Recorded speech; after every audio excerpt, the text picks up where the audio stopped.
Leaders. C'est à l'école et vous alignez 30 ans d'expérience dans le monde de la finance. Vous êtes directeur général régional pour le Maghreb du groupe Banque ABC, directeur général responsable pays pour la Tunisie, président du conseil de ABC Banque en Algérie et du conseil d'administration d'Arab Leasing Company. Parlons de Banque ABC, la banque résidente et la banque non résidente. Comment vous pouvez la qualifier? Banque ABC est une banque qui d'abord est une banque qui croit en la Tunisie. Nous sommes en Tunisie depuis le début des années 90, d'abord à travers un bureau de représentation, ensuite à travers une agence non résidente, pour finir avec une banque résidente. Depuis le premier jour, nous nous sommes inscrits dans un cycle long en Tunisie. Nous voulons y être, nous voulons y travailler et nous voulons y grandir. Alors nous avons eu une enfance heureuse, où nous avons grandi rapidement. Nous avons eu une adolescence un peu difficile, rebelle comme beaucoup d'adolescents. Et aujourd'hui, nous pensons que nous avons atteint l'âge mûr, et l'âge mûr où nous voulons prendre une autre dimension. Est-ce une banque solide? Banque ABC est non seulement une banque solide, mais une banque ambitieuse. Banque ABC est une banque solide à travers deux schémas de lecture. Le premier schéma de lecture, c'est son actionnariat. Elle appartient à un groupe bancaire implanté à Bahreïn qui est parmi les plus solides du monde arabe, avec 5 milliards de dollars de fonds propres. C'est également une banque extrêmement solide en Tunisie où nous respectons largement tous les ratios réglementaires. Si nous regardons le ratio de solvabilité, nous sommes bien au-delà du minimum requis. Si nous regardons les ratios de liquidité, nous sommes déjà conformes aux règles de Bâle III. Si nous regardons la rémunération des fonds propres, nous avons une rémunération à 2 chiffres et qui est, j'allais dire, un résultat extrêmement intéressant.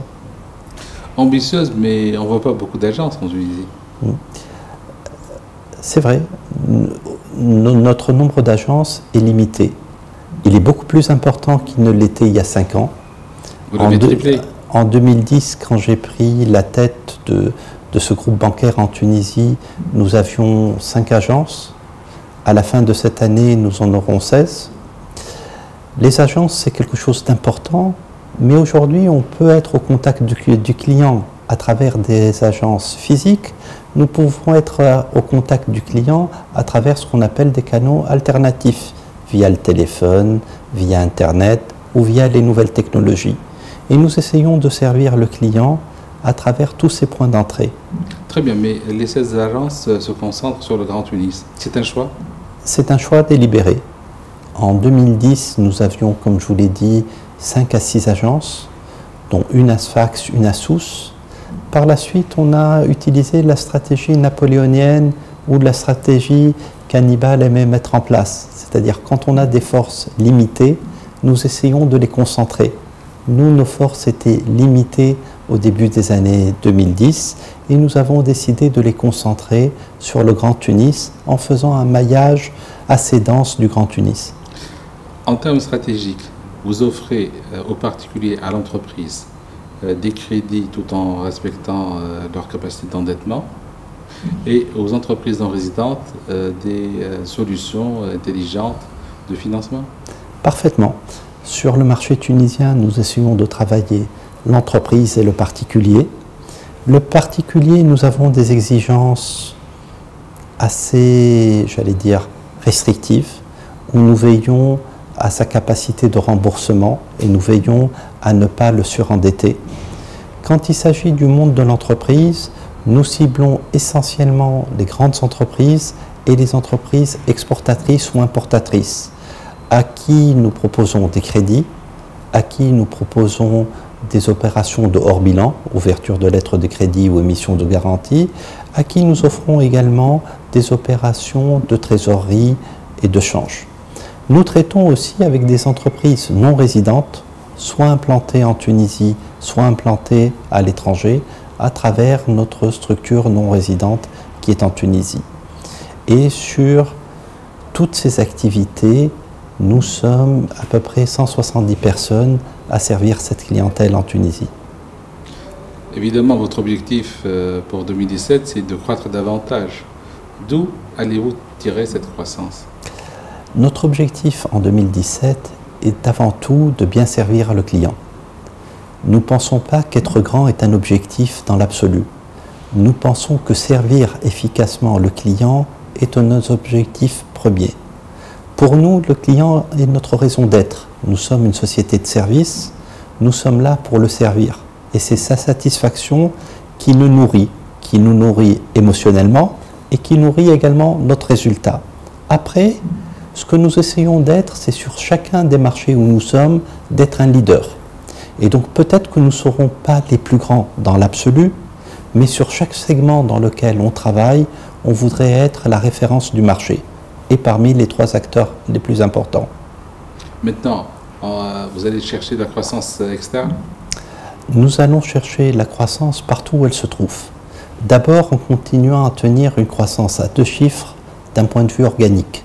Si vous regardez nos résultats depuis 2010, et malgré ce que la Tunisie a connu depuis 2011, nous avons maintenu une croissance à 2 chiffres.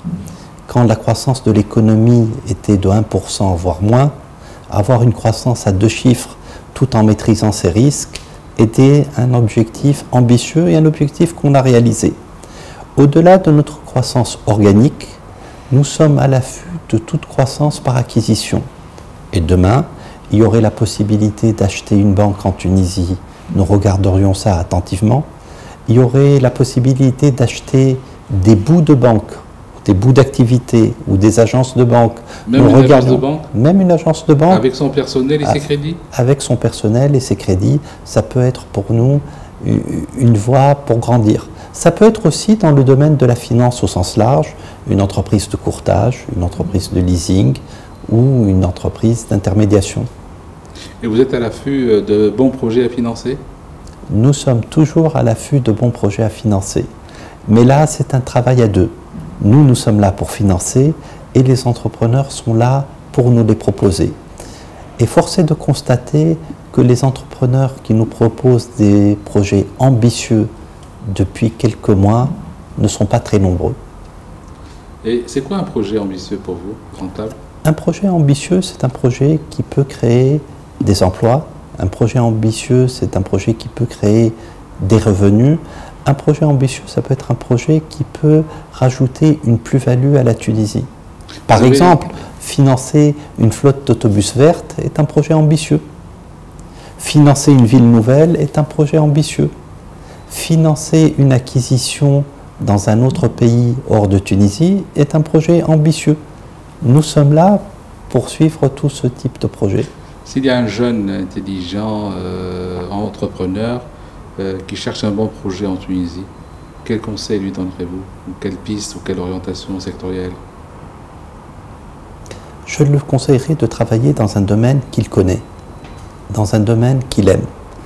Parce que le monde de l'entreprise est un monde difficile, essentiellement dans la Tunisie d'aujourd'hui.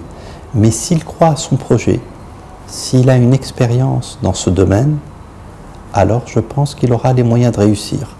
Et un des moyens, c'est nous, qui serons là pour l'épauler financièrement et pour l'épauler dans le conseil. Vous avez des idées de projet? Oui. Moi, par exemple, je pense que la Tunisie se doit d'avoir des villes nouvelles modernes. La Tunisie se doit d'être écologique et financer des projets liés à l'écologie nous irait très bien. Et puis la Tunisie a aussi besoin parfois de petits projets qui peuvent, j'allais dire, accueillir une main-d'œuvre abondante. Donc, c'est pas forcément. Des petits projets, par exemple?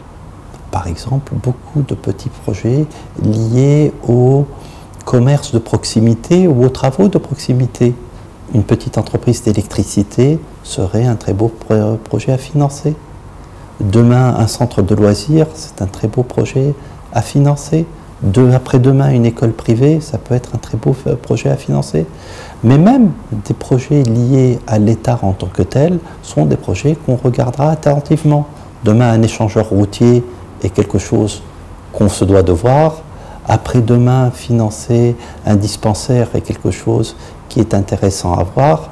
Et puis, dans un avenir très proche, quand nous aurons une vraie décentralisation, financer les conseils régionaux, financer les municipalités, et sera une de nos raisons d'être. Donc toujours une croissance à 2 chiffres pendant les années à venir? Toujours une croissance à 2 chiffres, mais avec le souci en tête de préserver l'épargne de nos déposants. C'est-à-dire, nous ne voulons pas grandir pour grandir, nous voulons grandir sainement. Pourquoi? Parce qu'une banque est une entreprise qui collecte des ressources et qui les réaffecte. Mais notre souci premier est de pouvoir rendre les dépôts aux gens qui les mettent chez nous. Et donc, nous devons être à chaque fois prudents, ambitieux mais prudents. Vous envisagez l'ouverture de votre capital à des privés tunisiens ou à une cotation en bourse? Pourquoi pas? Pourquoi pas? Après notre phase d'assainissement, et nous pensons que depuis 2010, on était dans une phase d'assainissement, demain, on va être dans une phase de croissance. Et pour la croissance, il faut des moyens financiers. Et les moyens financiers, on ira les chercher auprès de nos actionnaires actuels, mais auprès de nouveaux actionnaires également. S'ils nous font confiance, bien sûr. Bien sûr. Merci. Merci à vous. Leaders.